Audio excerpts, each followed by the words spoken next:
पण सुसंस्काराच्या कार्यक्रमाला स्वतःचं संरक्षण कसं करावं याचं प्रशिक्षण या फायर जम्प याच्यामधून दिले जात आहे।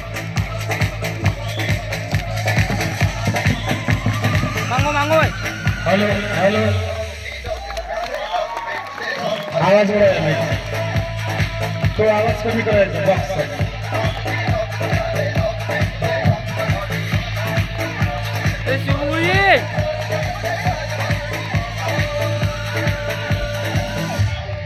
हा साहसी खेळ आहे, याच्यात विद्यार्थ्यांचं बौद्धिक कौशल्य आणि शारीरिक कौशल्य आपल्याला दिसून येतं।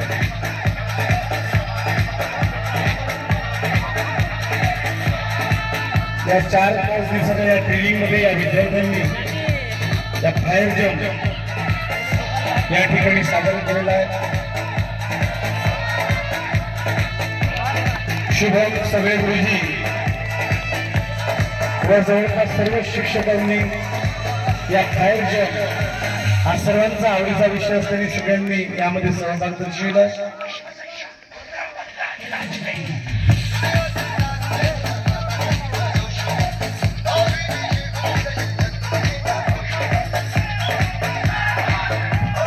हे शिबिर दरवर्षी मे महिन्यामध्ये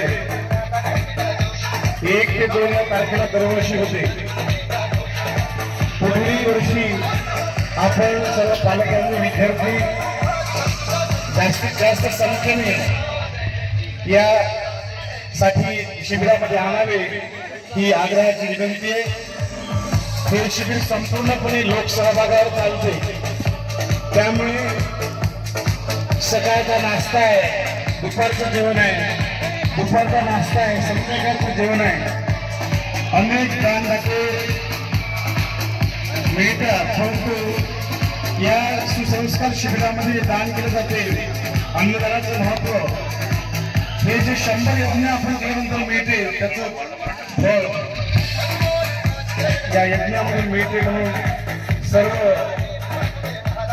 उपस्थित पालकांना एक विनंती आहे की आपलं दान योग्य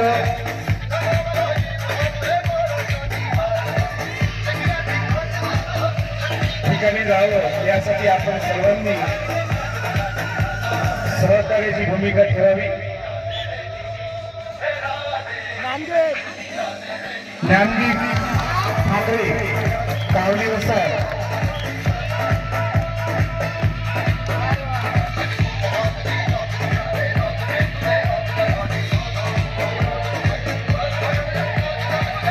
सुंदर असा हा फायर जम्प या ठिकाणी कशीही भीती न बाळगता कृष्णा गुरुजी एकच विद्यार्थी का डबल विद्यार्थी घेऊ नका। बाकी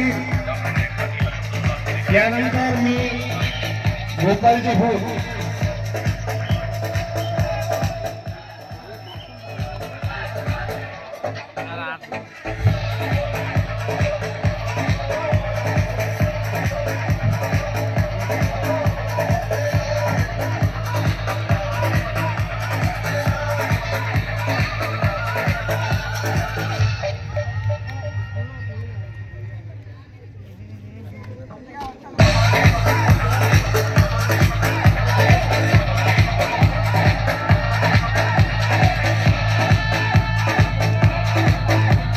शुभम गुरुजी एक एक वेळी प्रत्येक विद्यार्थ्यांनी मारलेली आहे 3 भाषणं बाकी आहे।